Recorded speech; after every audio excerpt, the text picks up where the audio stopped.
You're winning.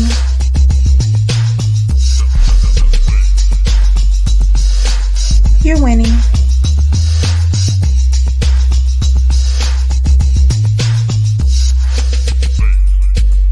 You're winning.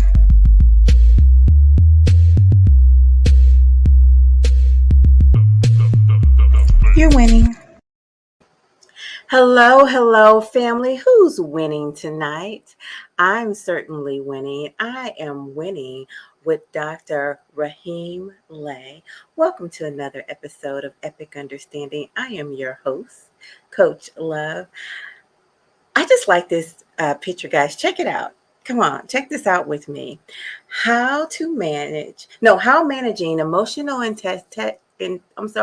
God help me. How managing emotions saves the lives of police and citizens. So that's a pretty big statement. And what could that possibly have to do with saving lives? I'm very curious. I can't wait to find out. Hi, Dr. Lay. How you What's doing? up, Coach? You How got are it, you doing? sir. I'm wonderful. Look, you got me up on here. We got to make this a show. We just got to get it in. Oh, you can Okay. be sure this is going to be a show. Listen, I already brought this up once, but I really want to know, how is it possible, or is it really possible, to save lives just by managing emotional intelligence? Yes, and I thought the question was so important, because I think I asked myself that question when I went on this journey, and Yeah. the short answer is yes. And it's really your perspective on saving a life, right? I don't Okay. know if we're talking about life or death, more so Mhm. how you are moving through society using your domains, whether it's work, whether it's your family, whether it's your friends and everything like that. And when we look at police and we look at the citizens, we know that that has been a huge topic for almost 2 decades now, Mhm. where we've just seen a lot implode on the relationship between the two. But when you do your research and you realize, well, it's kind of been this way since 1780, to be honest, with the dynamic. So when I look at saving life, I'm looking at how do we improve upon establishing these relationships and changing a cultural phenomenon. Um, Mhm. from here on out. And don't get me wrong, please do not get me wrong on this. A lot of people have done a lot of work, both Mhm. research and by creating programs and initiatives throughout time to address this issue. Right. So I'm not saying anything different. However, the innovation piece, I think, plays a significant role in relaying this information in today's time. Right. And so, Okay. You yeah. said it. You said a mouthful there. Mhm. Let us take a look at your background and kind of figure Mm. out, where did you start getting this Yeah. Yeah. idea from. But before we do that, Mm. there is a gentleman by the name of D Nice that wanted to make sure he was here tonight. So big shout out to D Nice and Global FM. Thank you, That's everyone what's on up. LinkedIn and YouTube and Facebook. And thank you, my small group, for watching. I appreciate all of that. But Yeah. I wanted to make sure I mentioned D Nice. Oh, and then, okay, ain't much love. I didn't mean to forget you. I didn't mean to forget that you came especially to watch these thoughts on emotional intelligence. Mhm. And then everybody over in Wonderland, they have a particular interest and a Mm. heart for emotional intelligence as well. Yeah. So Yeah. with that said, I want to hear about your background Hmm. and how it works towards Hmm. you being an expert on Hmm. emotional intelligence. Yeah. An expert in training too, but I always say I'm a student first, and instructors. That's when you know that you're talking to a real expert, because a real expert will tell you, I'm a lifelong learner. Have to be. It has to be a lifestyle. But I grew up in Newark, New Jersey. Okay. I'm the brick city. That's what we used to call it. And one of the things that was prevalent in our community, of course, is I'm going to use the word hostile, but I'm just going to say, Hmm. relationship between police um, and the citizens. Okay, Okay. majority black in the city, and we learned how to conform, if you will, to govern ourselves a certain way when we're out and about, and we see Hmm. whether it was we call them one time, whether we call them narcs, whatever have you. We can tell by the tires, okay, who we're dealing with, and so there is an immediate emotional shutdown Mm. anytime you encounter with a police officer. That was very um, obvious, but it was the norm. Okay, it was just the norm. And throughout that time, what I thought was normal behavior caused significant um, resentment in my Okay. life when it came to dealing with the legal system, if you will. I always said something smart, or even when I did get racially profiled, right? Now I can use that term, whereas back then, I'm walking down the street, this happens. I didn't have the terminology then, but it was racial profiling on me.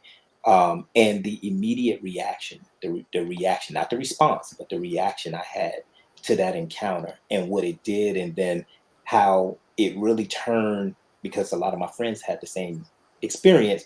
It made a us against them, and this happened organically, believe it or not. So fast forward, I'm a senior in high school. I am a track runner. I ran track. I was a 400, 800-meter runner and whatever have you. And I had a friend who also ran track in a different school. We were very competitive. And this young gentleman used to run at night, like midnight. And he would run at night because he felt that it gave him an edge over his opponents. While everybody else is sleeping, he will be running. And he used to run down what Mm. we call Weequahic Park. Weequahic Park Okay. had a big old lake, and you run around that. I think it was like 3.1 miles or something like that. Nonetheless, this individual actually got killed. Um, Mm. and so, oh, excuse me, end of life, something like that. I don't want to get you, you know, have the algorithm messing up your your YouTube, but nonetheless, that happened, and it was by police, and um, this individual, as far as the family and everything, again, was normal, certain ways that we were treated or looked upon as, and that stuck with me. But Okay. what I learned was how to suppress those type of emotions. I tried to say this is just the norm. This stuff happens. It is what it is, kind of thing. And that stuck with me all the way through my life, though, just how I used to respond to certain triggers. Right. So, needless to say, I was emotionally stumped very early on in my life, because I was building all these barriers, Mhm. instead of learning how to process them. And I think most men, which is why I focus on young men and men my age or older men or whatever have you, is because I think we do get emotionally stumped because society did not give us that platform to say, hey, um, you can express your emotions. It's okay. I did not feel safe enough to do that. And so fast forward, going through college, I'm in the military, I'm in infantry, and you know, it was very easy to be what they needed me to be, or what I needed to be in order to get the job done. It was very easy because I can always dismiss my emotions. Needless to say, what I learned is that I was really suppressing that. And so when I got into college and I started to build my vocabulary and I started to understand emotions, especially then, I'm a clinical social worker by discipline. So my bachelor's, my master's, and my doctorate are all in social work. And I, as I started to build that vocabulary and become more comfortable using that vocabulary in social situations, I started to become in tune with my own emotions. And fast forward to my doctorate program, I'm sitting there like, man, what am I going to really focus on? What's needed? And everything came out of the blue, as far as what I experienced as a youngster, what I experienced as a teen, what I experienced as a young adult. now everything came forth, and one of the things that was prevalent in there is my lack of emotional expression and my lack of empathy. And so I knew I had to do something with that. And one of the things that, of course, was hot in 2019, of course, dealing with racism, dealing with police brutality, excessive use of force, and it brought me back to that my my good friend who was taken out of here back when we were seniors. So I still get choked up about that, actually. But nonetheless, I thought that I could put this to use, and try to better understand the dynamic instead of blaming others. I just had to take accountability that way. So Very, full circle. very interesting. Speaking of empathy, Yes. I think it's good to have empathy for yourself. I'm going to tell a quick story. Well, no, I don't know if that's right. I have to think about that. Anyway, someone was very aggressive and rude to me, and I just like brushed right over it. It was like I moved right along. But my friend, who was a witness to this, they were mad. They were furious. Yeah. And then they kind of got mad because I wasn't mad. I was like, these things happen, whatever. I Yeah. had completely moved on. But the criticism was that I wasn't empathizing with myself. I said, and that maybe that I was just tone deaf to my own emotions. Like I wasn't being sensitive to myself. And I was just like, We're about to turn this into a therapy session. Listen, are you sure maybe, you want to go this route? No. no. But I think But I know exactly where you're going with that, though. And that's, I know exactly what you're talking about. Yeah. I took that criticism and I was just like, it's like, I don't know if I just don't know if I'm that sensitive. That said, if you're not necessarily as sensitive with as you should with yourself, are you as sensitive as you should be with others? When you're on when you're on a plane, and you've been on a plane, and the flight attendant gets up there and they say, hey, in the event that we go down, you see some oxygen masks come down. Make sure you don yours first before you Yeah, help somebody else. I take it that way in reference to, if you know how to utilize empathy for yourself, yes, it will make it easier mm-hmm, to help someone else, or to better understand other people in their mm-hmm, situations as well, right? So I am a believer of that. I think you do have to see for yourself before you demand it from someone else, or you know try to give it to someone else, because it will feel like a role. Then it will feel like work. That's what it mm-hmm. will feel like, work. And so Maybe. I think mhm, sometimes people they're just better at putting others before them. I think a lot of moms do that for do you think sure. that's you know what? Yeah, that does happen. I think a Short lot of answer, yeah. moms do, Yeah. yeah. And then just to give big ups to our past event that I'm still Mhm, glowing from mm, this Saturday. It yeah. was amazing. Yeah. Shout out to all the fellas who were at the Global Positive Masculinity event. We truly put a big highlight on men's mental Mm. health, the stories and the The insight that was stories were given. amazing. Yeah, Oh, I love the stories. But that's yes. what I mean by that energy, when you get around positive men and they're all, you know, able to express a level of vulnerability, and how Uh-huh. they were able to overcome things. Like, you cannot tell me you don't feel that energy. And Mm-hmm. I just love that big time. So that was powerful, Coach. That was powerful. So good job on that. It And the was fact that you labeled it global masculinity, like, I thought that was so bold, because I was like, man, it's a target out there, like, but you took a chance. That was well, powerful. I believe that we are better together, Mhm. and I am trying Facts. to touch the hearts of people across the globe. And I want the men across the globe to let them know Yeah. that we hear them. And quite honestly, we're having global participation, so why not acknowledge it? Why not? I mean, it makes it easier to stomach. For one, the information gets to you some way. A lot of people are in tune with social media, so we got to have diversity in social media. We cannot be one streaming it, everybody saying the same thing. So the fact Hmm. that you took it a different perspective and it showed a different light to Yeah, men, that's, yeah, again, that was powerful. I had to get on, I had to actually, you know, become a part of that as much as possible and soak up that information, that knowledge, because that was a look, lot of knowledge on that panel. it was something else. My feedback has been amazing. So, like I said, I'm still glowing. I'm Yeah. still glowing. The feedback has been so amazingly positive, and Hmm. the what's coming down the road because of what Hmm. we did together is, I just, Yeah, I seen your Twitter stuff going on too. You just popping all over. I don't know. I don't I don't know. You don't put this video in your back shelf, like, because you about to just take off, or you're taking off. oh, You're literally. I said, look at her. I said, okay, coach. Okay. all right, you're winning. I know that.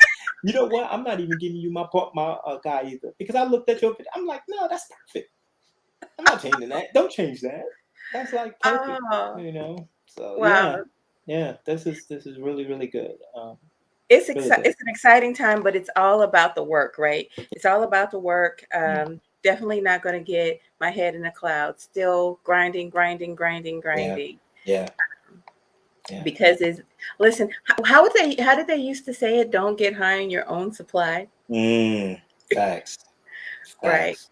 Can't Yeah. do that. I still got to stay on the grind and Hmm. focus on that positive message and helping Hmm. people, which is what you do with men. Yeah.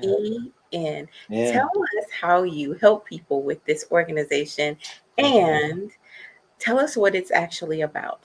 Yeah. So when it comes to my initiative with this program, Men Managing Emotions Naturally, I did take a piece, maybe the whole lifestyle of my military background, in that from boot camp on up, um, everything we did was done naturally. I'm talking Okay. about from fitness to eating to keeping a strong mind, even when you only are working on 3 hours of rest. You know what I mean? The challenges that came along with that and the self discipline. And I was like, man, if you apply these things, it is very, very easy um, to make that a lifestyle for you. And so Okay. mine naturally has everything to do with, if everything was taken away from you, how do you manage? How do Mm, you control your emotions? Like, I'm not forget. I'm not saying wifey gone and children gone and all of that. The things that add to that value that's added. But I mean, how do you bring value for yourself? And so that when you do have those other entities, you know how to treat them. You know how to approach. And I had to learn that first and foremost. I'm no saint in this, and so. When I said managing emotions naturally, I used to spell the whole thing out. I had no idea about the acronym. That came later, So okay. everything had managing emotions naturally. It was just a long, and my wife, she was just like, man, I said, I gotta shorten this because the media says you want to be short and succinct with your information, and you want people to remember it and everything. Mhm. And then sure enough, it was just like, okay, I gotta in the military, we acronym everything. Yes, Okay, we got yes, an I acronym for do. everything. And I said, man, let me just use what I know. And sure enough, MEN. And I'm directing it towards boys and men. And so it was just fitting. Um, That's a blessing, you know, right? yeah, yeah. And that was, very important for me when I started to research and looking at what is emotional intelligence, or EQ is what we call it. Right, And right. so we credit this to uh,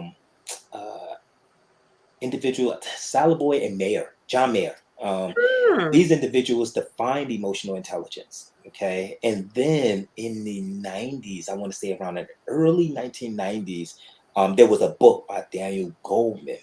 who, and it was entitled Emotional Intelligence. And he pretty much brought it to the public. At least that's what my research shows, is that, that's when everybody started using this. And what was so interesting about it is that many thought that the IQ determines success. Okay. Right. For a long time, we thought the higher your IQ, you pretty much are going to be very successful. But the studies indicated that those with ordinary IQs, they outperformed those with high IQs at least 70% of the time.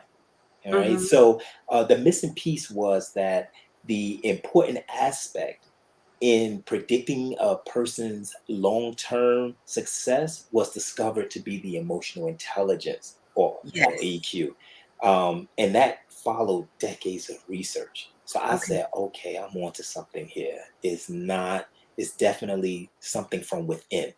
And when you look at from within versus your social or your out, emotional intelligence, it has two major components to it. And what I focus on in my training, and it's the intrapersonal and your interpersonal. So intra is your personal competency, and your intra is your personal competency, and inter is your social competency, Mhm. right? So your capacity to control or reroute your own feelings and motivations and behaviors is referred to as intrapersonal intelligence.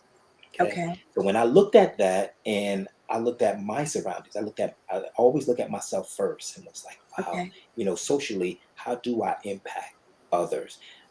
Today, in today's society, you hear a lot about, I don't know if you've been in, you've been hearing it as well, but there's a lot about what is a high value man. And this the Oh guy, God. Yeah. it is true, because it is true, because and Kevin Samuels, he didn't start it. He kind of just he got the conversation going. They were talking about this beforehand. Yeah. But one of the things he stated that make you a high value man, and a lot of men who consider themselves high value came out with, they're like, yeah, that's actually true, is your ability to network and your social status. And so when they look at emotional intelligence, knowing that the two major components is your personal and your social, and that social has everything to do with how you're able to connect with people, how you're able to be on one-on-one with someone, how can you work in groups, right? And that was so impactful. So I was like, wow, you know what? This will be adding value to young men. And if they learn the skills and they practice it day in and day out, it becomes a lifestyle thing. Now they build a better social rapport. You're going to get a Mhm. different outcome. That's how Mhm. I looked at it, right? Yeah. And so those are the two um, uh, major components there. And so when you reroute your own feelings, your motivations, and your behaviors are referred to as your interpersonal intelligence. And so additionally, you must be adaptable. It has to be deliberate when it comes to your actions, and you have to be open to change, and you have to be aware of how people's emotions may actually affect you. Most of Mhm. the time, men will shut down. They would rather not even engage, right? I meet men, so many times I meet men and they're like, I stay to myself. I don't interact with anybody else. I kind of stay to myself. I stay with my family. I mind my business or whatever have you. But it was like, how are you evolving then? Who Mhm. are you sharing those emotions with? If they're not to your wife and you don't have a crew over here, where are you going with those emotions? Right? So when you don't respect the social aspect of your being, you must understand that's rejection of you. You're saying you're not worth it. And so we have to look at what we're actually doing. Are we sabotaging ourselves, or are we protecting and we're fearful of something? So Mhm. that was the biggest piece to that, is first gathering the history of emotional intelligence, then looking at the two major components, and then crafting my skill sets around it, how to reach people and talk about these things in a different way, not in a way that's in the books, because I'm a clinician. So yes, I know the clinical jargon, but it does not communicate well with people at the, who are not in school and into that. They saying, give it to me raw, like give it to me straightforward. Mhm. And so I took those pieces and I said, all right, I got to learn how to relate this to today's current events and content and information, and be able to talk to the youngest airmen, because I'm a mental health provider in the Air Force now. I was Army, but now I'm in the Air Force. But nonetheless, I got to know how to communicate with an 18-year-old, and understanding like, hey, your emotions and how you're using them right now offset. We need to first get into some guidance in learning how important your emotions are, and I need you to respect them. And that was the key, is respecting your emotions without giving them power. Okay, that's how we move along, and we learn from our experiences. All right, so that social awareness and relationship management skills, it make up your interpersonal intelligence. So in other words, developing a knowledge um, of the root of a problem, it depends on your capacity to comprehend the attitudes and actions and motivations of others. You have to be able to do that first. So it also refers to your capacity to for like controlling and influencing other emotions, as well Mm-hmm. as other capacity for successful interaction, Okay. um, and with others through empathy and the ability to act and treat others accordance um, with with with their responses. Right? I lost my train of thought. Sorry, because I get so passionate. It's like I'm going 1,000 miles a minute. So tell me to slow down or shut up, okay? Because I will keep it going. So I want to know 3 specific things Okay. that the average Joe needs to understand about emotional intelligence. Okay. 3. All right. First, self-awareness. Okay. Right, and that's really the ability to know your own feelings. Mm-hmm. Second is motivating yourself. So it basically, what that means, to be able to use your deepest feelings um, to move you towards your goals and to help you reduce them. Help, not reduce them, help you reach them, right? And then empathy, in which is the ability to feel, to understand, and to respond to what other people are feeling. Okay. I like that last one because that's really important. And I really do see how that Mm, could make a person successful, particularly in the workplace. Because mm, mm. if if you can understand the world around you, then you can decide to move differently. Quick story for me Mm. and how I was able to navigate a situation differently Okay. when I was younger. I had this boss and he was military. He was ex-military. Don't Okay. even go there. Yeah, he was Okay. very I don't know. I'm just gonna call him very serious. Okay. And Okay. my numbers were fantastic. My numbers were off the chain, Okay. right? But he Hmm. was always giving me crap. Like he never gave me like the accolades that I should have. Mm, And then I had a friend, and she wasn't doing bad, but her numbers weren't like my numbers, right? mm, mm. But she was really pretty, and not that I'm not pretty, but like Okay. I was gonna say, wait, what? but but like she looked like a blonde Barbie doll. Mm. Okay. Okay. And as a matter of fact, I used to call her business Barbie. Okay. And so I could have thought it was like a race thing, but I was like, I don't know if that's it. And so I just started looking at the way she handled him. And Mm. she handled him, is how Wow. she handled him. And I was like, Well, what can you tell me? Like, what do you mean what? handled him? I'm getting there. I'm Oh, getting okay. Sorry. there. I was like, huh, I can do that. So even though she knew what to do, Hmm. she would ask him what to do. She wouldn't just do it. Mm. Um, even though um,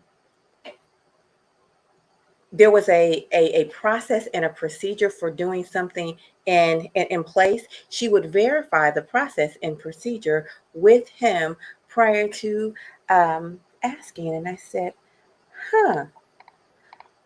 And so I Mm. started doing that. And oh my God, I became his favorite. He just loved me. Mm. And so I think my emotional intelligence allowed me to assess the situation. Mm. And at the time, I said, he is a um, an ex manager. Okay, Okay. and ex managers do not trust Y employees because Y employees typically just do what needs to be done Mm-hmm. without somebody telling them to do it. Okay. Okay. Mm-hmm. But an ex manager is not going to like that because their big deal is they can't trust you because you're not including them into the plan. Mm-hmm. All right. Interesting. Yeah. Mm-hmm. So I figured out just by kind of by watching him and the way she was handling him, Mm-hmm. and she brushed it off on the military thing. I just kind of went deeper with it and just kind of analyzed what made him happy and what frustrated him. And I was Mm-hmm. like, I am going to change my behavior to his management style. And he ended up just loving me all kinds of ways. He just thought I was the best, best, best. It's interesting you mentioned that as far as how his mindset was and his delivery Mm-hmm. and how you were the performer, but um, you know, that's sort of toxic femininity. I'm just gonna let you know what she used, but whatever, we won't go there. No, because that's not toxic femininity. That You is don't think she employee. used her femininity to kind of get him into No, a point of like, all right, I I know think how to, you know, get I my think you way. can. I think you can say because she was female, that was it. But when a guy Mm. goes, Roger that, sir, yes, sir, Roger that, sir, that's not toxic, No, no, no, no, that's not. and that's how the men responded to him Mm-hmm. too, Mm-hmm. so her asking him questions of what she knew to do, reaffirming reaffirming procedure, Mm. even though it was well established in place. There's nothing, I mean, I described her as very beautiful, but there's nothing toxic about that. Mm. That is noticing how a person operates and then responding accordingly. I was the idiot. I was very young and I didn't really understand Mm. um, this mindset. I thought doing a good job is what made you valuable. I It learned does. That's definitely, yeah. Okay. what I learned was how Mm. you deal with someone. This is what, to your point, Mm-hmm. emotional Mm-hmm. intelligence really can make you even more valuable because it wasn't the outcome that he was just looking for. He felt that he wasn't part of the plan. So even though I was getting really Mm. good results, Mm-hmm. they weren't his results. He wasn't part of the plan. And Okay. so Okay. where the previous manager I had, Mm-hmm. my regional man, he liked me to run on autopilot. He loved the fact that he never had to tell me what to do. But he was a Y Yeah. and I was a Y, right? Mm-hmm. Mm-hmm. He never ever had to tell me what to do. He told me, you told me once, this is how it goes. Got it? This is what I will do and I will get result. I will get Mm-hmm. great results. Mm-hmm. But the next manager just operated really differently. And I will tell you something I noticed about those Y people. Mm-hmm. If you make a if I'm sorry, the Ex people. Yeah. ex kind of manager, Mm-hmm. if you make a mistake and they are included in your plan, they will cover up your they will smash it. They will smash it. They will handle it with kid gloves. They Mm-hmm. will not give you harsh punishment. So it kind Mm. of works like this with those guys. This When is they interesting. Mm-hmm. when they are part of look at this in your work. When Mm-hmm. they are part of the plan, you get high praise for doing good. Okay. When they are part of the plan, you get low punishment for a mistake happening. However, Mm. with an ex person, even if you do good, you don't get high praise. You just go, yeah, you're doing a job. But if something goes wrong because they're not part of the plan, you get very harsh criticism. And Mm, you should have included me. You should have done this. Who told you to do this? mm, And mm, so mhm, they're really eking you off on every little um, area. So mhm, it takes, for me, I believe that it took emotional intelligence for me to get it. That is the tool that I use mhm, to say, huh, there's something different going on here. mhm, And I would say that I studied the men that they did contribute. It's just that the men that reported to him were in a satellite office, so I mhm, wasn't able to watch them as much as I was able to watch the other female that reported to him. So it had very little to do with the fact that she was female, and it had more to do with me watching how she managed him, because I knew she'd been at the company longer than I had. So Oh, okay. So she had the continuity. I mean, she knew the internet, the ins and outs of that whole system and everything. Okay. Yeah. exactly. And she was about maybe 10, 12 years older than me.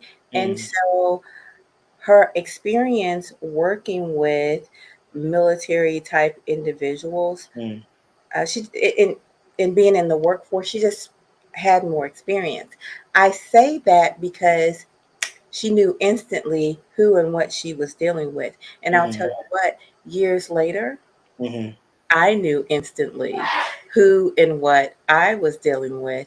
And mhm, when I got new leadership, mhm. I knew how to partner with them Oh, differently. okay.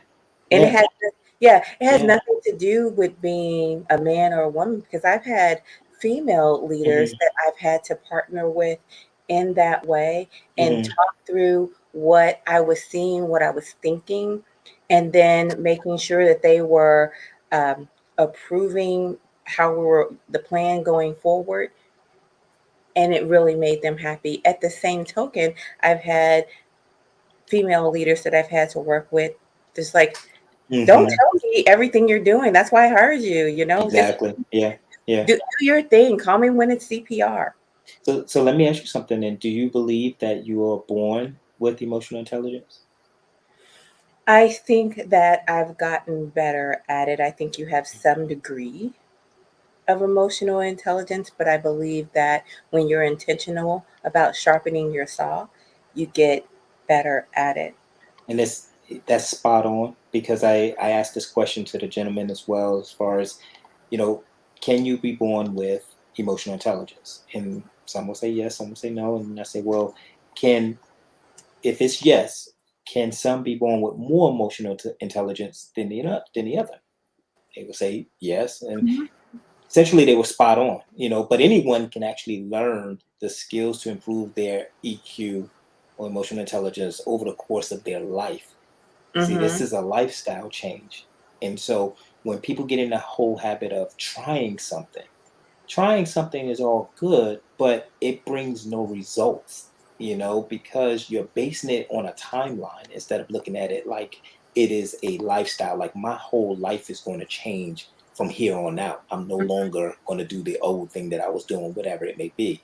So if that connection that you had and you learned how to communicate with this specific boss because he really demanded that of you in all actuality, you could have literally taken his leadership style and really quit, or you know what, I ain't got to put up with this, or you know what, he's a hole or whatever. You could have easily turned it negative, but you observed, you looked from within, and you said, you know what, I'm going to adjust, and here you go. You do that with him, and then any other leader that came in afterwards, you knew what to do. That is the lifestyle. You made it an actual lifestyle. That is success. That brain plasticity is the brain's ability to change and adapt by growing new neural connections. So, this is what makes it possible for us to learn and to use emotional intelligence skills. And in fact, you can lose like half your brain. And with training and treatment, the other half can rewire itself to give you most of the abilities you lost. So it's definitely a powerful tool to have. And that's why I'm so passionate about it, because I really do think that if you employ these skills at an early age, which is why I need to target the younger audience. And by the time they get my age and they practice it for so long, and learning to adapt, learning to understand people, learning about empathy and the importance of it. But older people like myself and older can still learn these things as long as they put into their mind that this is going to be a life changing event, not I just need to do this to have a healthier marriage. That's no, that's not the way it works. I want you to employ it for the rest of your life. So that's good on you. You didn't give up. Well, thank you. Thank you. Yeah. I'm curious about your mindset Mm, when it comes to the AQ, the adaptability quotient, because I think mm, that I could have gained that knowledge. I could have figured out what was going on around me, but mhm. not used it. I Oh, think, without a doubt. Yeah. right. You Yeah. can And assess the situation and then not do anything about it. When it comes to exactly. employment, I think your AQ is what's needed. Yeah. And a lot of people, not a lot of people, I always say that when I'm about to make a point here and use a lot of people. I don't know if it's a lot of people, but it feels like Okay. it is, right? Okay. But fear lies in all of us. Fear Okay. is a feeling. And the older we get, it's harder to try something new. The older Mhm. we get, even though we may know better, it is very hard oftentimes to do what we know versus how we feel. And that's why I say you're supposed to respect your feelings and not give them power, because sometimes those feelings are coming from a very dark place. So having Mm. that ability to adapt, yes, of course. I mean, but again, you still will have to use that. Yeah, for instance, in order to improve your EQ, right, your limbic system, right, or yeah, limbic system, also known as your emotional center, and your prefrontal cortex, which is like your rational Well, thinking, you better right? talk about the prefrontal cortex. You We go, look boy. Give we, me some of but that. Give me some of that. you need to stop. But look, You know what? You talking? Look, you're talking about language, the limbic system, the free frontal this cortex. because Come on, this is let's talk about the important. frontal lobe. Let's get with it. Come on. See, and I wasn't going to even go into reason about this, but for now, it is You important push to my know. nerd button. You push the nerd button. Come on. Well, I mean, the thing about it is, we're talking about what you're thinking, right? It first Mm-hmm. starts with a thought. Some people, often people think that it's an emotion, like you went from 0 to 100. No, Mm-hmm. the emotional piece is literally your body's way of telling you what you just thought, right? So it has to Okay. pass your emotional center first before it gets to your prefrontal cortex. Okay, so Okay. sometimes if it gets stuck here, on the um, emotional center, and you react at that time, you just rewire. Oh, okay. And so I think this is why, you get in an argument or whatever have you, and people typically say some things and do things that they didn't mean. Then they got to go back and they got to apologize, and they got to Mm-hmm. say, I'm sorry, because now they done calm down. The fight or flight is gone, and now the rational side comes through. You know what? I was wrong about that. That wasn't good. I apologize or whatever. So To you think we're supposed to dig that when people have a mouth on them and they just fly off? You think we're supposed to accept that foolishness? You think so? When you say accept it, I don't think you're supposed to own it, right? One of the things I've learned in my own life is to look at a situation and say, I don't know what that person is going through today to make them at this moment in time in this event lash out at me and not know me, Mm-hmm. or who knows what they were going through that day, right? So with men, especially when it comes to men, it is nothing for us to go from 0 to 100 with one another. Mm-hmm. You know what I mean? When it comes Oh, to, you said with one another. That's yeah, interesting. of course, man. We're barbaric in a lot of ways, right? Because when someone tries to flex or anything, that's our cue. Like, okay, we got to de-escalate. Again, another reason why I wanted to work with police, because that de-escalation training is real. And I came from the military where we're taught to de-escalate. We feel threat, de-escalate. Mhm. And it Now, looks I'm down with good. the whole de-escalation thing. I'm definitely down with that. You are. Yeah.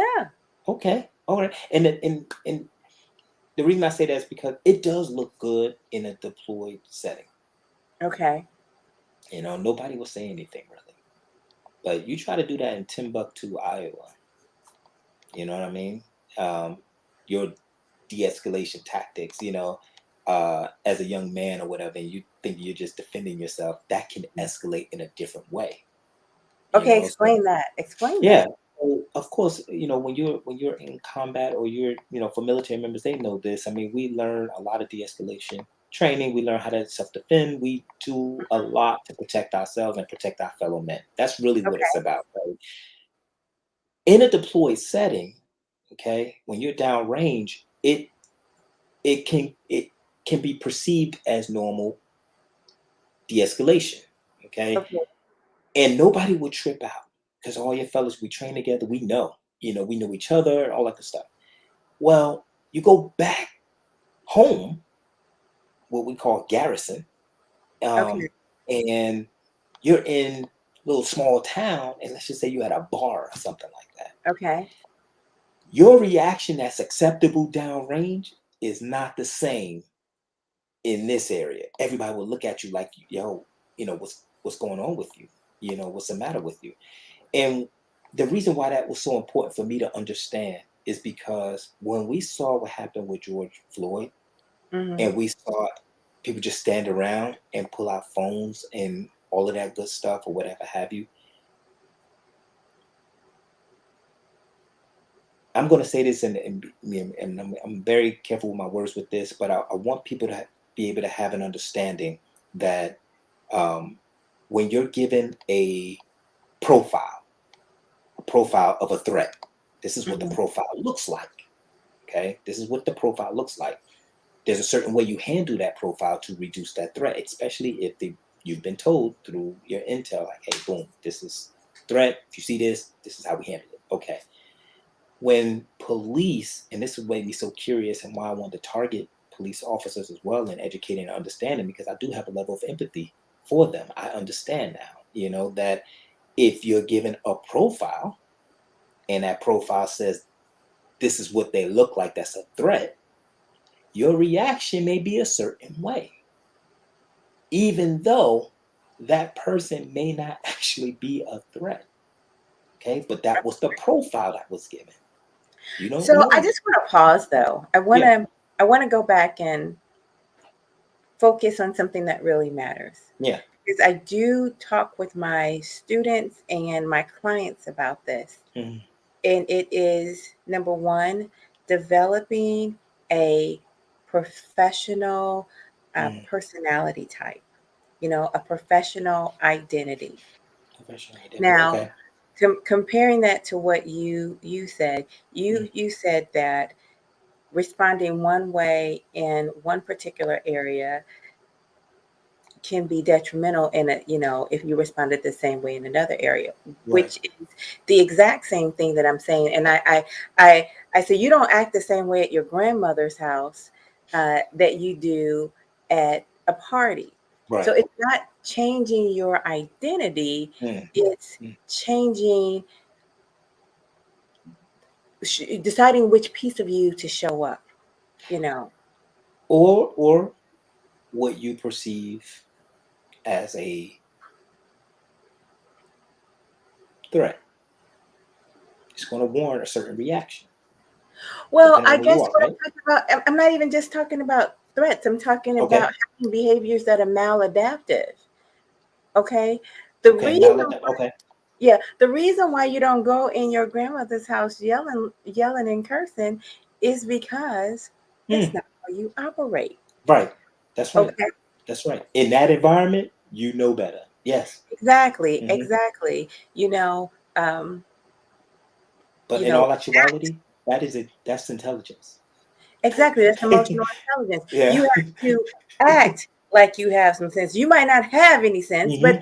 act Mm. like Mm. you have some sense. You The know how. Yeah. Yeah. Exactly, Yeah. exactly. So So. in the same way, in the work environment, Hmm.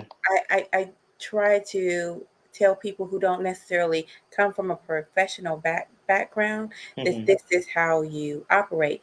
There is a such thing as company culture Yeah. from Oh yeah. Oh yeah. right, but it's in every single thing you have going on, from Okay. the way you dress to the way you communicate.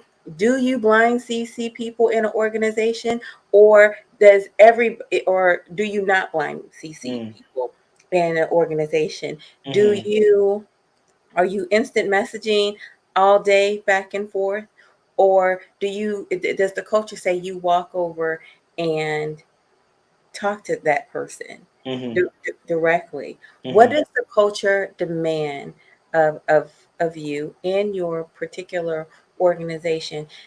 And you have to analyze that and Mm-hmm. understand that. And for me, that is where everyone's emotional intelligence Mm-hmm. can help them thrive, or it can pull them back. That said, you do have to have enough information to read the cues in the first place.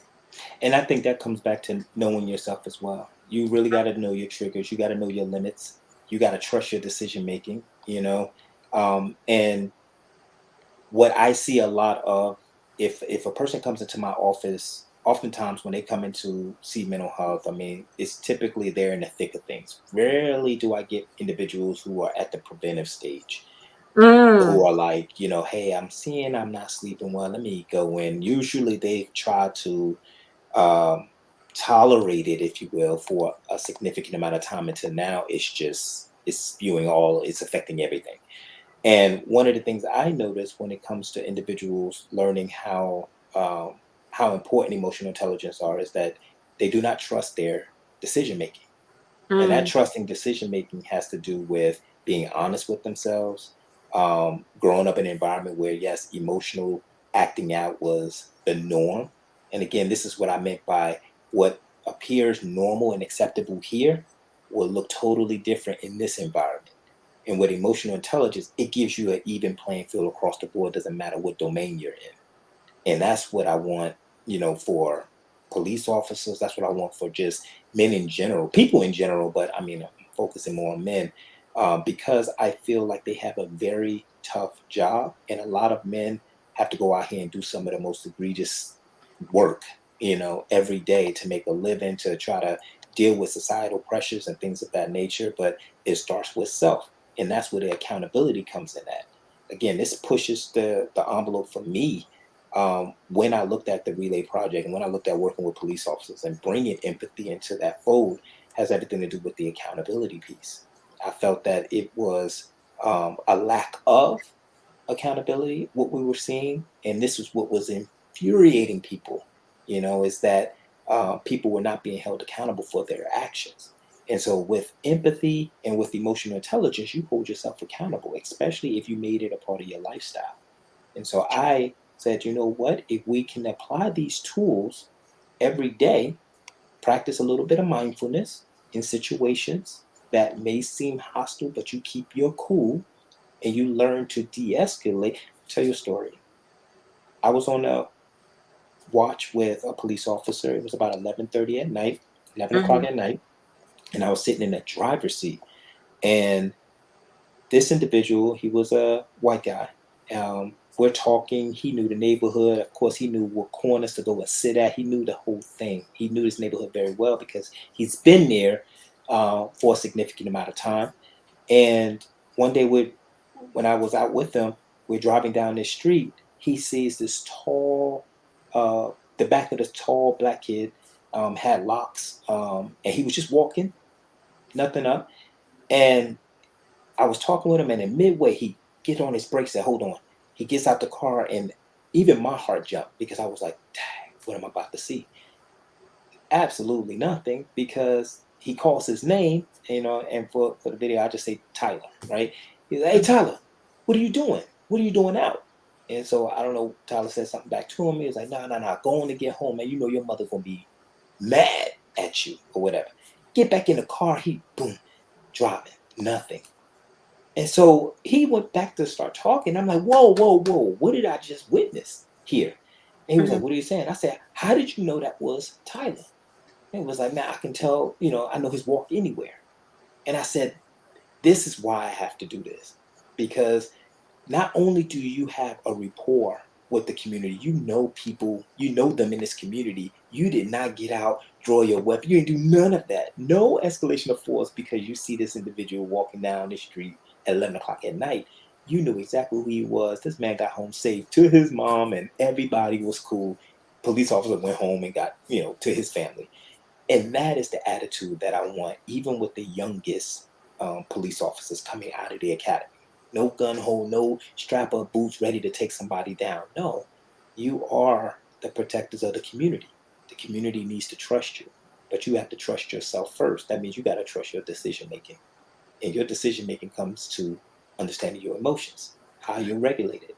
And so, That is amazing. That yeah. is amazing. If you've just joined us, we are here with Dr.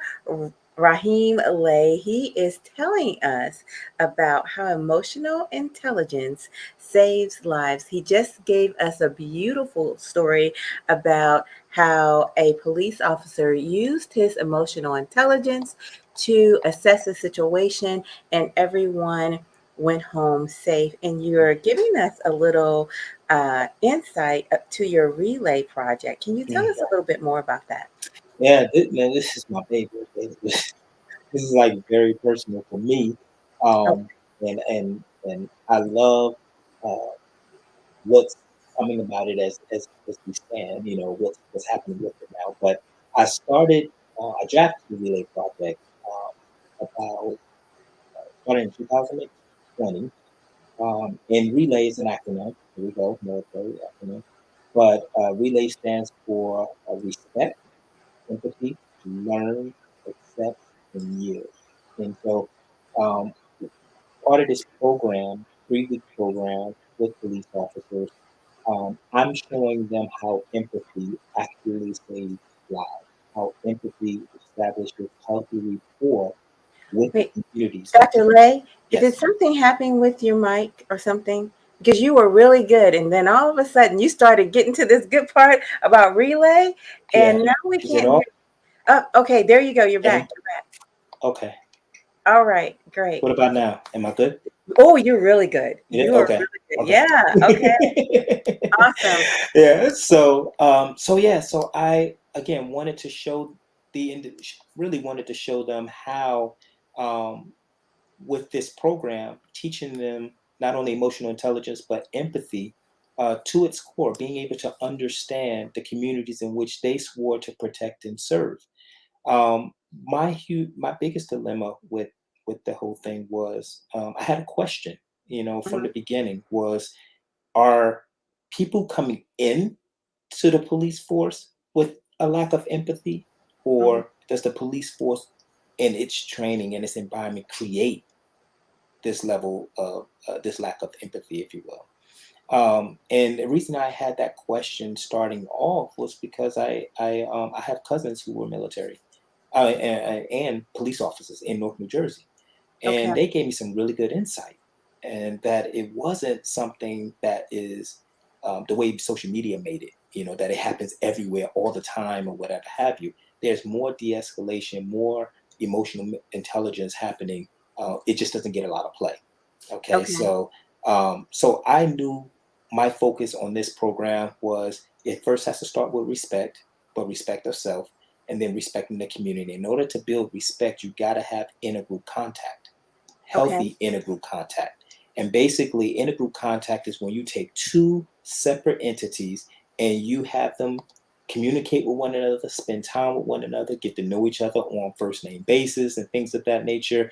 And the more healthy contact you have, the less likely you are to practice any type of prejudiceness, racism, any of those kind of behaviors. Mhm. And there were studies that have already been done. I think his name was Allport. He had over 500 studies of showing how healthy contact, and these were in schools and these were in um, prisons with the police, I mean, with the guards and the inmates and everything, how by sharing information, sharing vulnerable information with one another, puts you on an even playing field. Okay. And that was very impactful. So I took, what Allport did and said, okay, I need to incorporate this type of process in this program. So it's a 3-week program. In the first week, they learn all about empathy, basically. Okay. They go through 10 modules.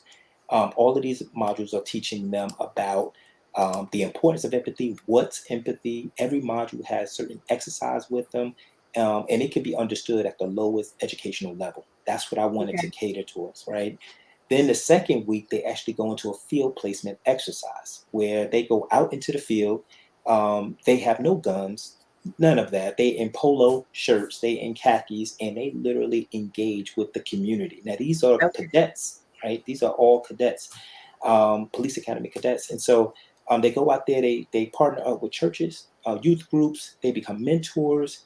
And then the third week, it's sort of like a reconciliation, which I honestly have not done yet. Okay. The reconciliation piece was literally bringing community leaders, local and police officers together in a room. It was church I was using. And basically they really talk about the relationship between the two, right? And how this has affected them emotionally on both ends, to be honest. And so that reconciliation is a very, very critical piece because they need that in order to first understand, okay, our past actions. Now I understand why you all don't trust us the way you should and why we react so negatively, if you will, because you don't trust us and I haven't done anything to you.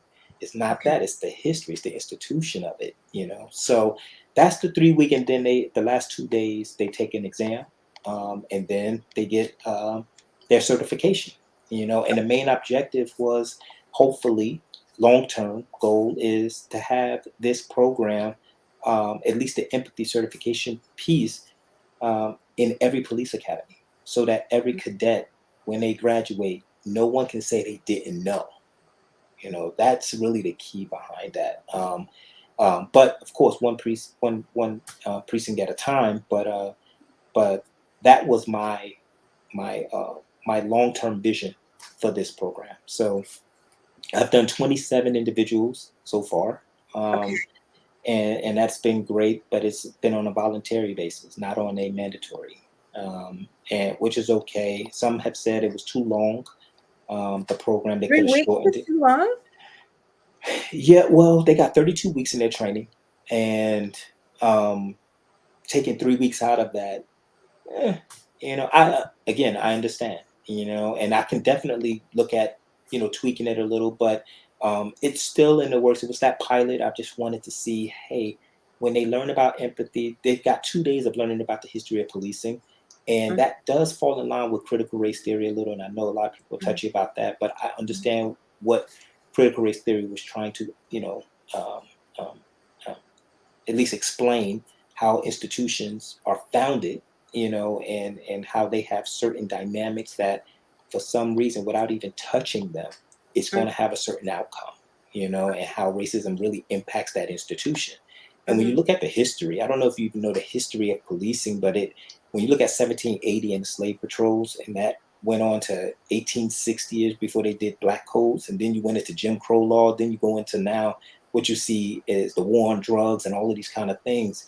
Every turn of a century almost, you just see these different dynamics happening, and it's the same exact outcome. So somebody has to stop and think for a minute, like, wait a minute. So you would hear like a system is broken, but I push back on that because I'm like, if the system was designed to do what it's doing, it was never broken. So we have to get into a terminology of, okay, let's better the system, in such a way where we take our own personal accountability. We start doing that, it's a different outcome, just like that cop showed me. He knows how to handle. Go ahead, Sam. I want to talk about your program in a hmm different light. Okay. Okay? hmm Because I don't know if you're familiar. Are you familiar with Chief William Blair out of Minnesota? Minnesota. Okay. Yep. So I've interviewed him several times. He's a friend of the show. And Awesome. one of the policies he has is that he only hires people who have volunteered. So if you haven't been a volunteer in your life, he will, you can't get past him. You can't be a part of his force. Okay? Volunteer for what exactly? Like anything? Anything. If you don't use your time to help society, then he's not going to pay you to use your time Interesting. Okay. to I help respect that. society, because he believes that, you know, that has to be a part of your identity. It has to be a part of who you are.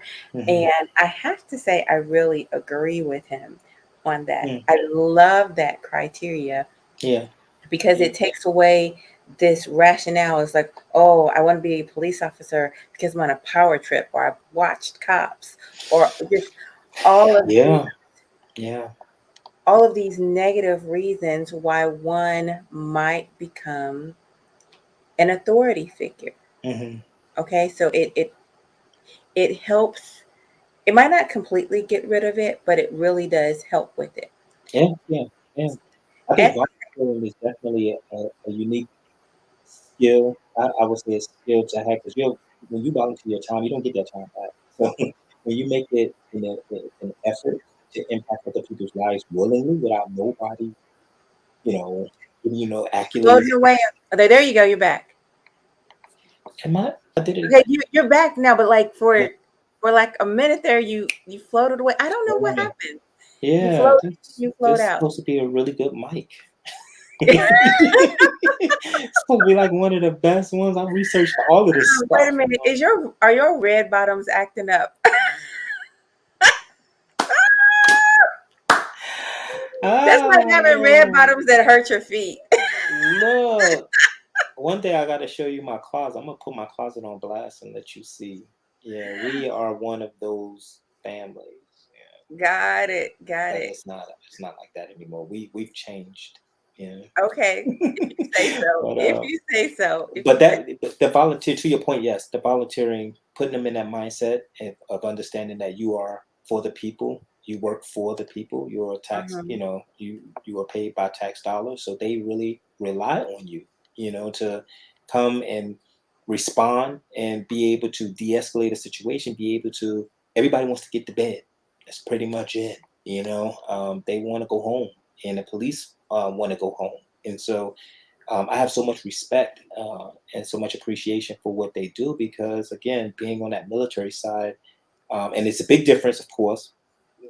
How they protect here is not military. I know Mhm. people like to see their whole military outfits and they look just like, something, like they're going to some type of war, whatever have you. But when you when you build connections with them, which is what I was able to do and talk to these police officers, and yeah, they just want to get home. And if it makes sense to them, that's another thing I noticed. When it makes sense to them, when they can agree, like, okay, I can see how this can be useful, especially for young police officers coming in, having an emotional intelligence about what it is they do, and they're not coming in just ready to draw their weapon because the training is intense like that. Like it gives them that power, like, wow, I could put somebody, down, or whatever have you. So, but learning to use good decision making Mhm. when they're approaching people, especially if they don't. There was a study that literally showed police officers who had no contact with Black people outside of work were actually more aggressive towards them when they're on duty because every Mhm. time they had interaction, they're responding to a 911 call. They're Okay. not, you know what I mean? So you're already on 20 just the Right. fact that you're responding to a 911 call, right? And Okay. so to Okay. know you have no interaction with them when you take off the uniform, you're not, versus the ones who had interaction with them, Mhm. man, they as soon as they even when they respond, they're not coming in with I'm ready to put A somebody in certain the basement. mindset. Yeah, yeah. So what I wanted to do Hmm. with your program, or just maybe think about your program in this light, Okay. is going beyond just like this level of where it is about race and really making it more about It's about people. every no, it's about people. Yeah. What Right. Really motivated it? making it, Yeah. Yeah. yeah, really making it about people, because every single person has emotion, well, needs to have emotional intelligence. Exactly. And then Exactly. you had this comment about it was too long, and it was interesting because what I was really thinking is it needs to happen every year. Like you got it. Did you get your EQ training this year? Like you got to. Look, oh, so that's yeah, they do have an annual follow up. You know what I mean? Okay. Where it's How long just is the it's annual follow up? so we haven't done it yet. This October we will. Um, But uh, how long? How long will it be? oh, that one is much shorter. That's literally just a week. Well, actually 4 days, and basically it's Four a days. refresher. They keep the journal. That's another thing they have in this process is a journal where they get to Uh-huh. do electronic Mhm. journaling on their experiences, how they were able to de-escalate, what kind of mindfulness techniques they used, what kind of emotional management techniques they used, and they get to actually talk about those things and have that camaraderie amongst the group. Those who actually been through the training. So yeah, it's just to see, and then we do a public opinion about police. Uh, called POPs. It's a public opinion survey, police survey, and so just to see what the community says about the group. Like, do you see a difference? In the way that they talk to you, how they communicate with you? And you're right. It's any community. It's any community, and it's across the board. And that's how I wanted to make it more universal. Just to have, I wanted them all to have the same vocabulary, basically. So they know that they're in this together. They are for the community. So yeah, it's definitely a follow up with that.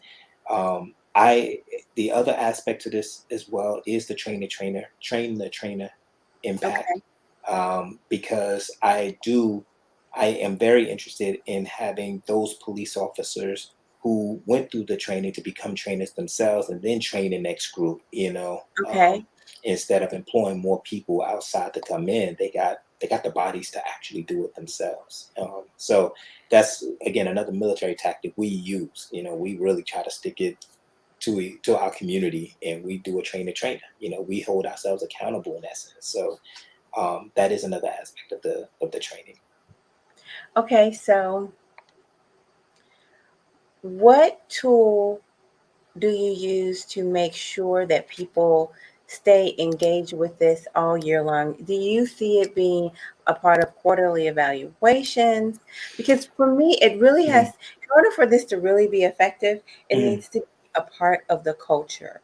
Yes, yes. So I partnered with a forensic psychologist who is responsible for the different trainings and educational assessments and tools with police officers. The forensic psychologists I do have, they have about 6 precincts. Basically, they are responsible for. And so she is able to do the check-in. She's able to give them their or email them their assessments, their quarterly assessments that they do. Some of them have been very short, kind of like one sentences, two sentences. But I was really impressed to see how a couple of them have maintained their mentorship status with Okay. individuals in the community. So I thought that was pretty awesome.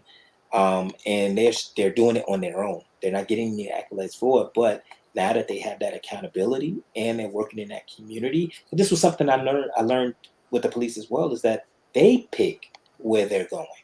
I thought it Okay. was like the military, like once you graduate, we need bodies here. We need you over here. So to choose an environment that you didn't grow up in, where the studies show that police officers who police the area in which they were raised in, they have a better quality of life.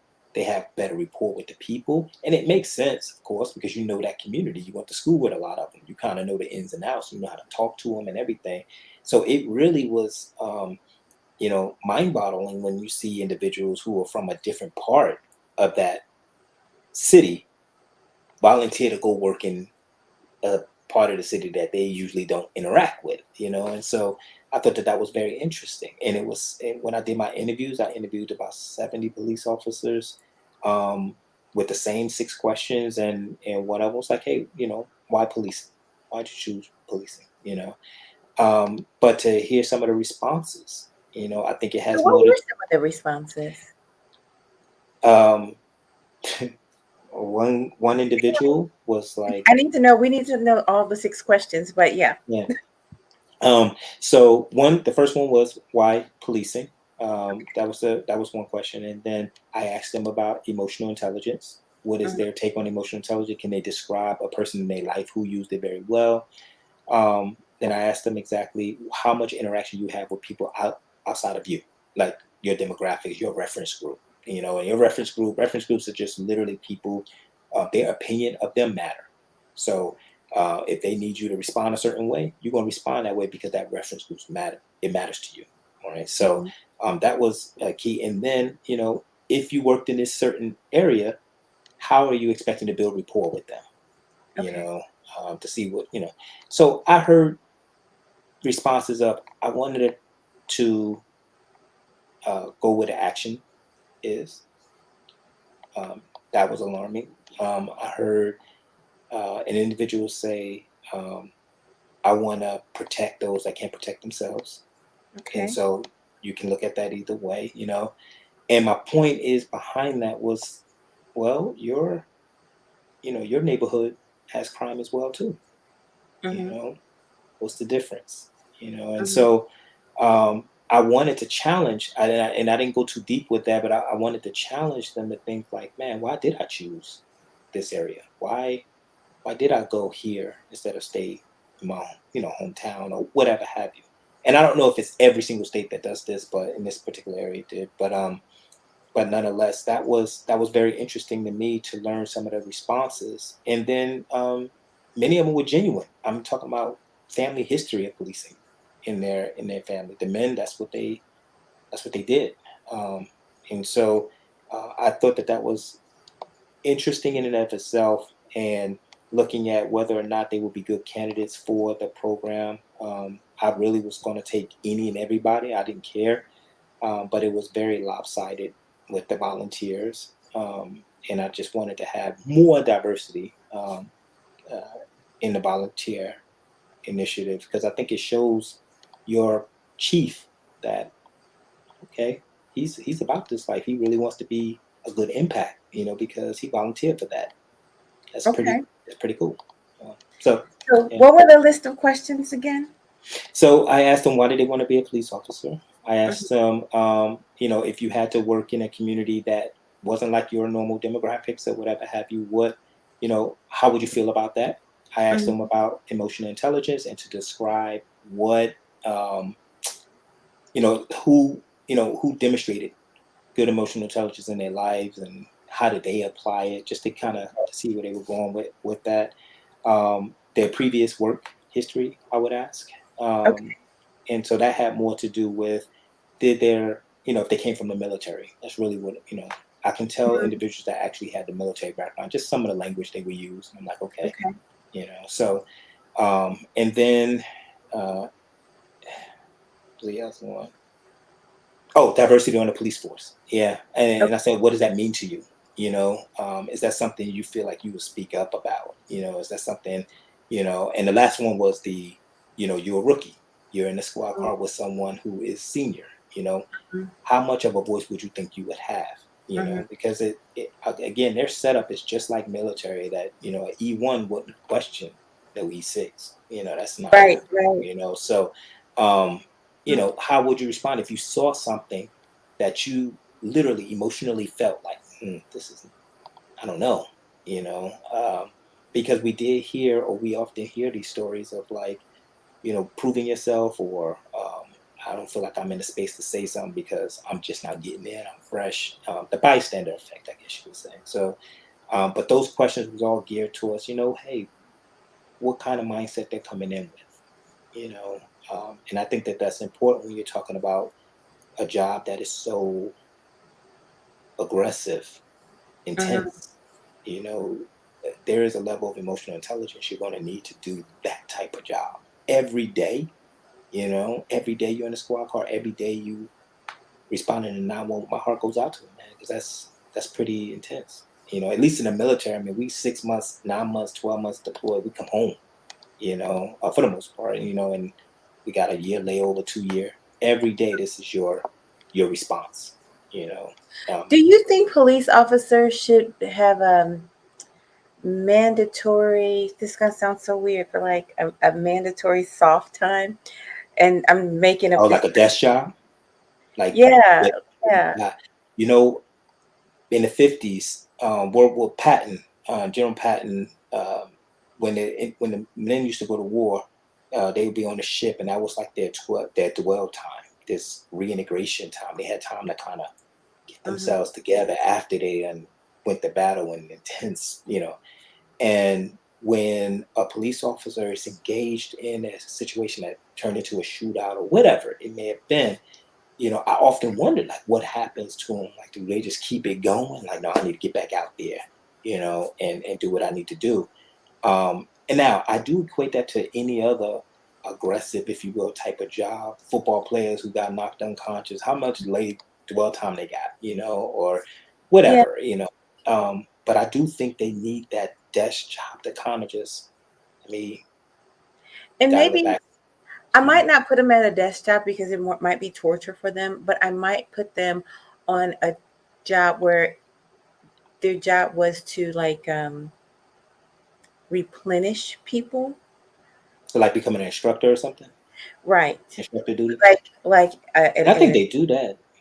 no, but like you have to do this. Like So is you that following a series of events, or just you've been in the car for 4 years, you need to do something else? maybe Mm, I don't know the exact perfect way to do this, or yeah. maybe you've been involved in so many incidents, right? None Oh, of them okay. really Yeah. bad. None of them really bad, but because you've had this experience, we know that this type of exposure wears on you. Oh man. Oh yeah. Yep. Because of this, our research shows that you need to reset. So we're Hmm. sending you to reset. It's not punishment, it's actually healthy and good for you. Hmm. And the desk job is my punishment. I Right. mean, But because the the reason why administrative I duty. said not a desk job is because desk job kind of seems like, You see how you went there? No, no, no, that's it not. does. You know it That's does. your You know these men coach. don't. These No, men and women see, do not want to be at a desk job if that's not what they're designed to do. Just because when you are a person who likes to get out and get your hands dirty and get into stuff, you want to get out, get your hands dirty and get into stuff. They I don't want to get sit it. at a desk. They don't want to be pushing papers all around. That would be torture. So I don't want to torture anyone, but I do Mm, want them to use a different part of their brain purposely. administrative duties is great organizational skills first and foremost. You are not going And to tell me that there are people who don't view desk jobs as oh, I torture. know they are. Oh yeah, I know they are. Okay. Yeah. So I don't even want to go there. It's like, oh, I'm putting you on desk work. You know, that would just be horrible. I just want to put Mm, them in some type of activity hmm. that is where they're replenishing themselves and replenishing other people and developing a different set of skills and nurturing a different set of instincts. I would tell you, me personally, I think for most police most police precincts are undermanned, Hmm. and you got some pulling double shifts, having to take other people, because they don't have the manning. And one of the things, I was up in DC, I was doing a training. Was it a training? Yeah, I was doing a training up there. And at lunchtime, we went to this DC steak place that supposed to have banging steaks, and it was good. It was like steak sandwich kind of thing, but it was a police officer serving. Mm. That man does that every single week, Okay. and Okay. it's a black owned Philly cheese kind of spot. A Philly And cheese survey. Okay. yeah, and he literally volunteers. He's flipping. He's doing his thing. He's in his uniform, but that's his volunteer spot. He said, "This is me getting away," from the hustle and bustle kind of thing. And I honestly believe the more exposure they have in the communities that they protect and they serve, that lifestyle starts to get that work-life balance. Because Hmm. I always equate burnout as an insecure hard worker with an unfulfilled personal life. All this Wait. time is spent. That Yeah, drop that mic again. Say that yeah, again. yeah. Say it again. When I looked at it, from a therapeutic standpoint, I know we always associate burnout with, you're just doing the same job, you've been doing it for the longest and all of that stuff. But honestly, what we're seeing is, at least what I'm seeing in the shift is burnout is an insecure hard worker, an unfulfilled personal life, and what that means is um, they're working for someone else, not for themselves. They're working because it's a demand, right? So much so that it takes away from their own personal life. They're not feeding themselves, no way, shape, or form. You're going to A get to a burnout insecure and be hard worker with with an a unfulfilled personal life. unfulfilled personal life. Yeah. And we see that a lot across the board. I don't get anybody that's in any type of labor intensive job where it's demanding hours, you're gonna make sacrifices in other places. And they literally have an unfulfilled personal life. No relationships. Mm, They may be married, but they really not, you know. They're literally not even dedicated to their work. They have this insecurity about their work. Like, I don't want to be seen as the weakling. I don't want to be seen as the mhm. one who can't hold their weight. I don't want to be seen as the one who can't put in the same amount of hours, even though my quality is being neglected. Now I'm just here, oh, we need you to pull an extra shift. Trust me when I tell you, after years of doing that, months of doing that, depending on some people, and you have nothing on the back end, how are you replenishing yourself? There's no way something's going to happen, and that's where we have to start to dial it back some and start looking at how do we enrich our personal life. We know human contact enriches personal lives. I'm talking about take away the money, take away anything else, food and people. Watch what happens to people. Food and people. Food and people. Literally just that engagement, you know. Watch what happens to people. Watch how they light up. If it's embraced and they are literally compassionate and they're literally really trying to accept one another on equal playing fields, it's a big difference. It's a big difference. So we have to respect that human contact is what's important. We saw what happened to the pandemic. The more people were isolated, you saw more problems. Mm, Just straight up, like kids, especially teens, had the toughest time because they was used to social interact. Take that mm. away, you're going to feel some kind of way. So, it was just, parents were mad that they had to go to school on a computer. It was hard for a lot of people. So, and that's what was coming into my office for the past 2 years, roughly. But nonetheless, though, it's definitely that insecure hard worker. Yeah, but it leads to an unfulfilled personal life, and it's burnout is right around the corner.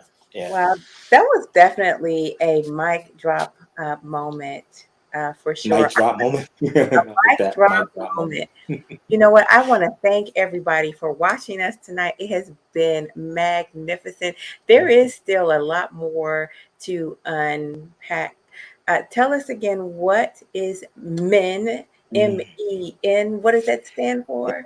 Managing emotions naturally, and it's you learning more about empathy, the ability to establish healthy rapport with people, the ability to understand your emotions, to respect them and not give them power.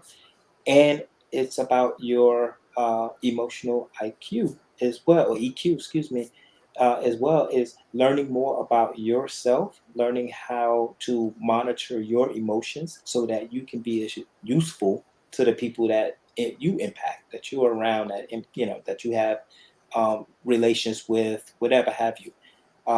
This is so important for us, I think, for men specifically, because I do believe in your campaign, this masculinity and this spotlight on men, and everybody's picking out this negative, that negative energy. I don't care who you are, it's going to sit on your spirit. You cannot keep hearing that stuff over and over and think you're going to be out there still going and having a good. It doesn't work. We will have to take accountability. Once we start to take accountability more so with our behavior, with the way we treat people, how we react or how we respond to people, you're going to see the new story being told, and now we control our own narrative as men across the board, is what I'm saying.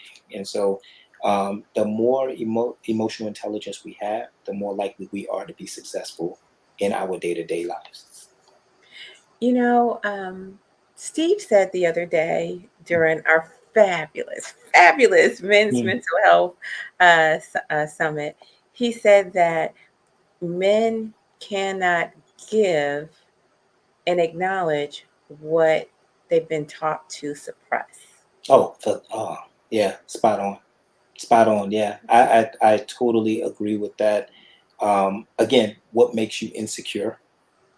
Got to understand that. That's what I meant by, when it comes to the insecure hard worker, it's just that you really don't know how to express yourself. You really can't that's why I find it hard when people say they can love somebody more than they love themselves. Like, Mm. that don't even make sense to me, because if you've never elevated yourself to that level of love, how do you know what it looks like? That don't even make me.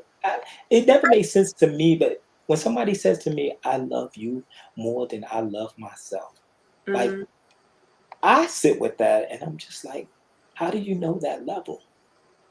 I think things are really complex. Even in Steve's statement, I think, Y'all always what? no. This guy was like, anytime the flex happens, they use the word complex. Wait, what now? Well, uh, I think it's really complex, and I'll tell you why. Because even in Steve's statement, he mhm. said you can't. It's just that I think I see people do it. You know, I Are see. they really doing? Or are they doing I what don't. the I person don't know. wants? Maybe we have to. I mean, it's just like I said. It's complex. It's not a simple Hmm. answer. But for instance, like I see men love their daughters at a level in which they don't love their sons, and then they say they haven't seen it, but I do see them do it. I see them doing it with different entities and different people. So it is, Can you you'll explain hear. that though? Can you explain when you say you see men love their daughters? I i see, you know daddy's little girl kind of Hmm. thing. um I see them. I've seen men treat their daughters with great kindness and treat them with great respect and great patience. And Hmm. then, you know, like punching their sons in the chest and Hmm. not giving them a connection. Hmm. And I'm not saying that this is every single situation or Right. anything like that. Right. But my point in saying it feels like it's complex because this man is saying he hasn't seen it, but yet he's doing it with his daughter. So obviously it's somewhere in him because he's doing it with his daughter. Now, Mm. where he doesn't do it, he won't do it with his son, and he doesn't acknowledge the need when his wife is requiring this sensitivity from him. But let his daughter need that sensitivity. It's a wrap. She has it. He understands. He's very patient with her. He's acknowledging the different levels and facets of this particular human being. So what I often see is Mm. that level of emotion, Hmm. that intimacy is reserved for particular people. I think it goes But back to isn't that us. natural when you like, if you don't feel a threat by them, then yeah, I think, right? It's but that so means I that agree it's with you on there. that. That's Yeah, that yeah, means yeah. that means it's there. So But that's it's different. I there. guess when I was saying you love somebody more than you love yourself, I'm saying whatever your capacity to love is there, and you choose who to express it with. The fact that you're not doing it for yourself, um, is not the same as I love you more than I love myself. No, I'm saying the love that I should be giving myself, I'm giving it to you. I feel like that's the level that they're on, but it's not this other level that they don't even know how to reach themselves for themselves. Like, Well, maybe no, even maybe with their people know daughter. how to reach it for themselves. They just don't. Just like okay, let's take the situation with the daughter. Okay. The daughter is on the list of people that they choose to trust themselves to love. Okay, Okay. grandma is on the list of Mm. the people that they choose to trust them on themselves to love. Okay. As far as these other people, the wife, the son, the people at their jobs, even themselves. get out of here. You Mm. know, toughen up, you know, take Mhm. it. So it's not that they don't love themselves. Mhm. Oh, I'm sorry. That they're just not on the list. Mhm. I would They're share. Mm. So they give themselves permission to love their daughter enough. They give themselves permission to love grandma enough.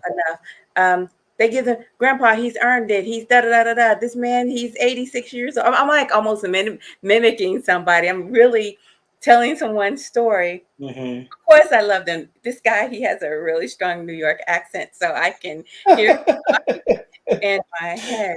Yeah. Yeah. And It's interesting because I do have a daughter who's 3 years old. She is not yet. You know, she's with daddy when mommy's not around. Okay, mommy is still. You know, if the fire happens to this house, she's grabbing mommy's hand. She's not even grabbing daddy's. You know, but I notice if she hurt herself, bumped or whatever have you, she loves to just do this in my arms. Right. uh, Here's what I noticed though. When I was not mentoring young boys, mhm, I was willing to raise my daughter like a boy.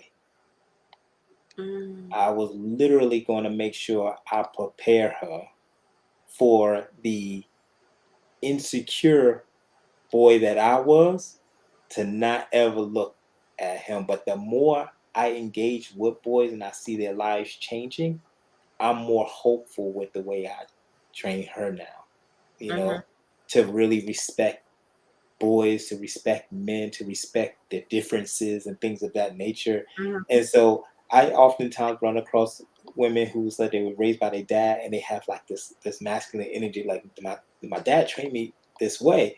And I used to be like, because your I used to say that because your dad was he mentored no boys. Like he was so scared that he said, I'm gonna train you to literally protect yourself about these dudes, you know, whatever. But it was something that was so eye opening to me. My frat brothers, I'm a member of Alpha Phi Alpha, right? So we have these young boys that we mentor, and the more I mentor them and I see the growth in them, you know, I do handle my daughter differently now. I'm not like, don't you ever, you know, I'm not pushing her that way, but there is this level of sensitivity that I do have with my daughter that I do have with my wife.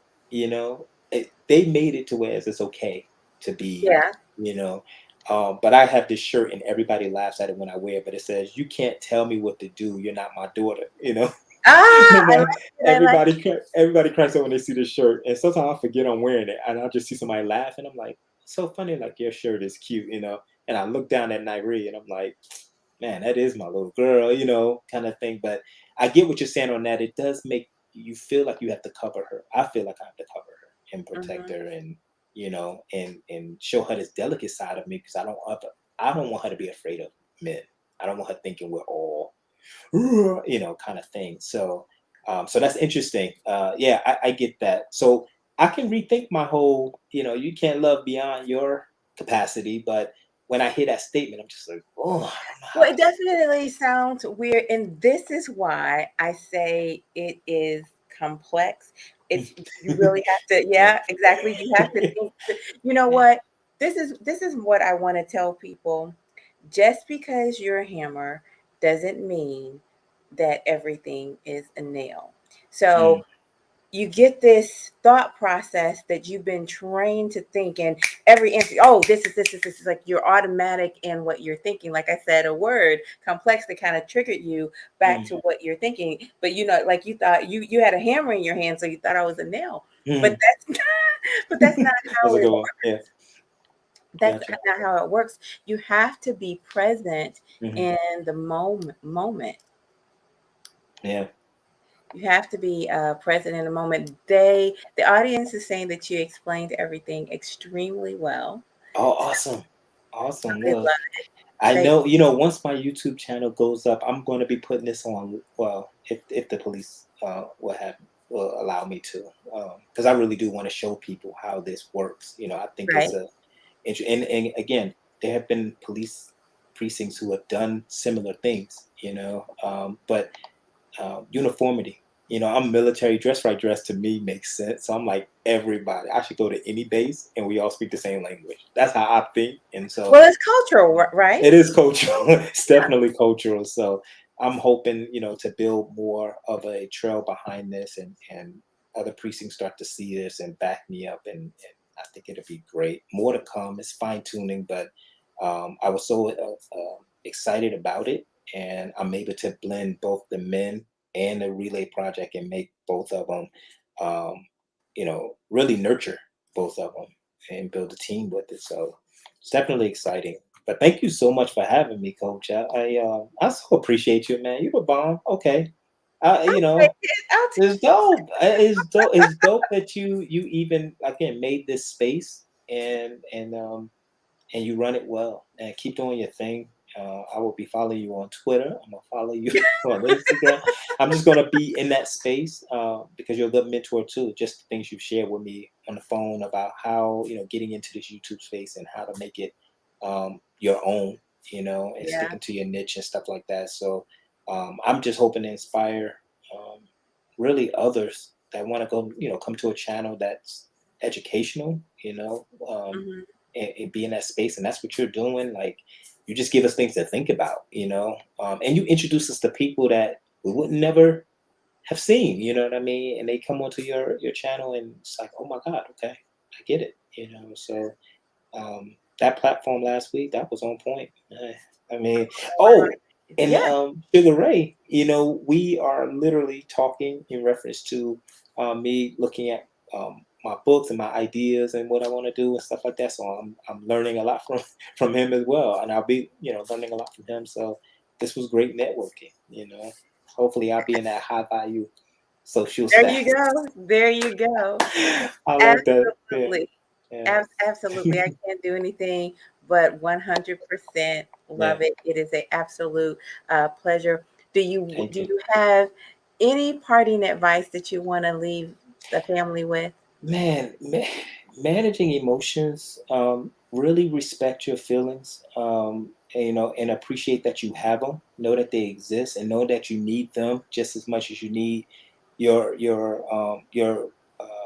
logic sense as well to really navigate the tough decisions we got to make day to day. We really are trying to get through the day, and we're trying to build a some type of life for ourselves, the people we have in our life and things of that nature. So if you, in taking accountability, if you say, hey, I want this person in my life, I want this job in my life, I want this education in my life, I want whatever you decide to bring into your life, please understand you are in the middle.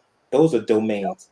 However you impact those individuals, you got to hold yourself accountable in when it comes to that, right? That whatever type of incident situations occur in your life, just know you are literally accountable for all of those things because you asked for those things to be in your life. So having your emotions regulated to the point where I can manage and I don't have to react, I can respond appropriately, it's going to give you a different outcome for you, not Okay. situation, Yeah. but Yeah. for you. And so I just think it's so important that we mind our own. And when we do that, I think you start to see the world just mellow out, people taking accountability, and we're not abusing people's emotions. We're not exploiting them, and we sure as heck are not lacking empathy, right? So Excellent. definitely, thank you for having me. Come on. My pleasure. Mhm, My pleasure. I'm going to hang out with Dr. Lay a little bit mhm, um, behind the scenes mhm, is what I'm going to do. So I'll pick his brain for you guys a little bit more. You can expect to see him back mhm, here again, guys, mhm. for sure. And I should bring him back up really fast. Where can I Yeah. find you, Dr. Lay? So LinkedIn is where Yeah. I am, Yeah.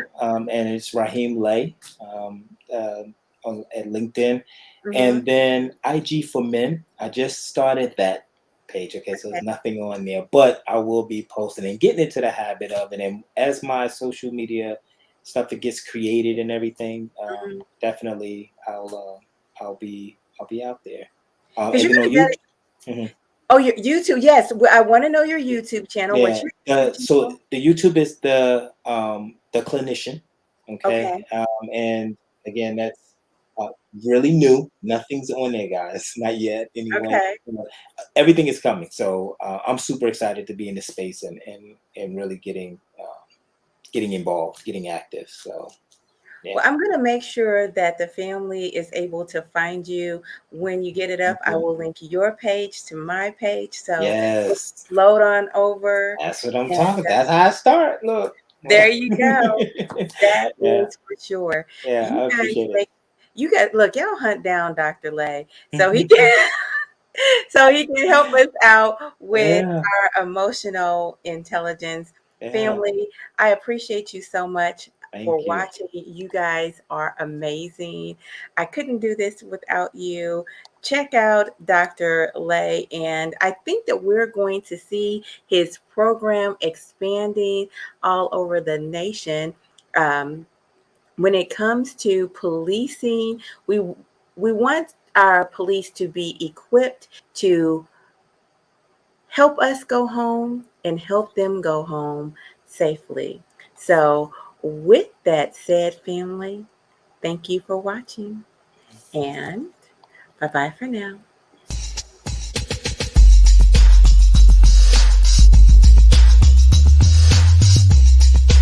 You're winning.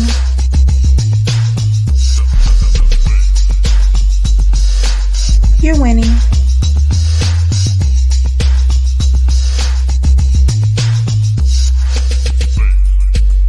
You're winning.